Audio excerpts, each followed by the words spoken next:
Hello, I'm Carol Flavin. Today I'm going to be showing you how I've created the harbour walls.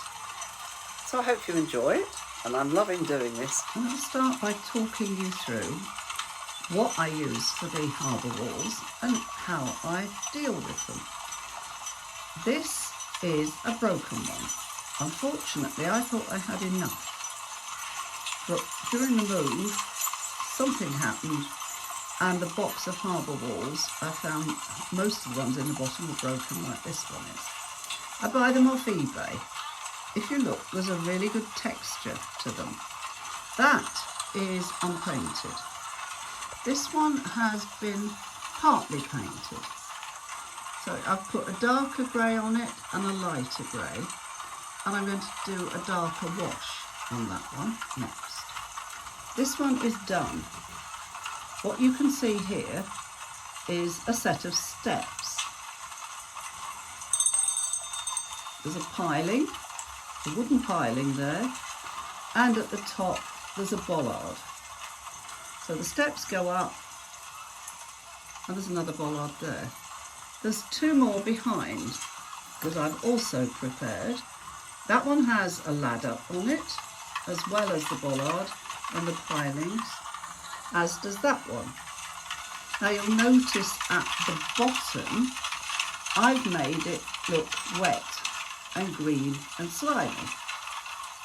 That was a number of different coats of paint with some varnish on top. So I have 3 full pieces ready for me to put into the harbour, but I'm going to wait till the rest comes so I decide what configuration I make. These are the bollards.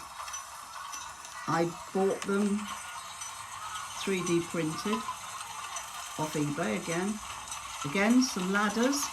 That one's actually already been painted with the slimy stuff at the bottom. And then if I come over here, along the top I'm using the Metcalf individual slabs that you can buy, and I've painted them grey to match the rest of them. I just put these in place, and that gives you an idea of what the harbour walls are going to look like. Annoyingly, I forgot to video how I put the harbour walls in place, so I've done this before, so I'm going to use a previous video to give you an idea. Got the tub of household filler on one side here, piece of walling there, and I'm going to put on the back of this. Well, it's quite satisfying, this actually, it's like spreading butter really. Some of the filler, reasonably thick, because I want it to support the wall and also to give me a layer at the top that I can use to tidy it up where it attaches to the harbour wall.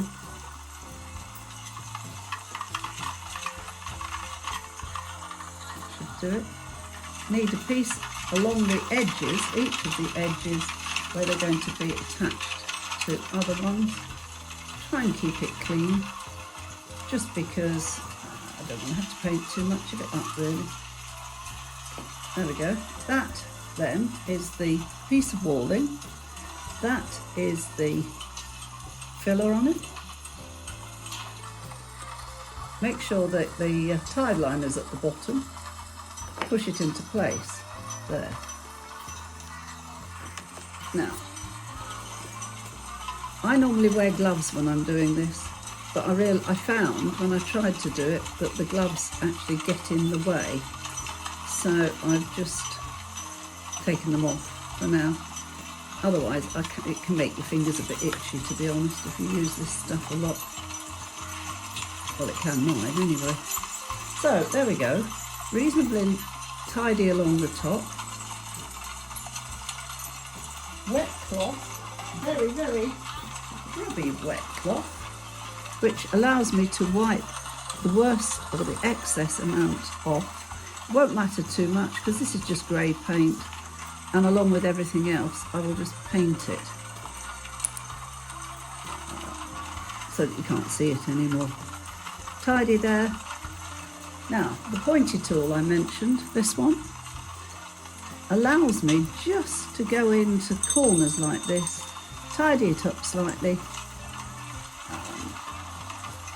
gives me access to things, and also it allows me to scrape off the worst of the excess on the top. So there we go, that's it in place. There's 2 more left to do. I'm going to do those speeded up.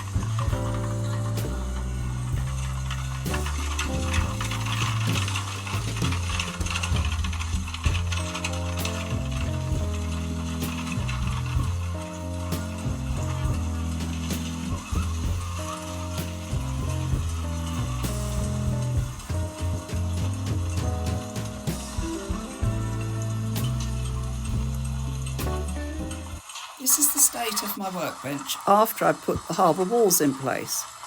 Now, not only can you see how messy it is on the workbench, but you can also see at this point how messy it is on the harbour walls as well. But once it's dry, which might take a couple of days, I will paint it up. So the walls are painted, they're ready for me to do the water next week. I'm really pleased with them. I think they look very effective. There's a high tide line though, because there is also going to be lots of waves. Next stage is to start the process of creating the water. Anyway, look forward to seeing you again. Bye bye.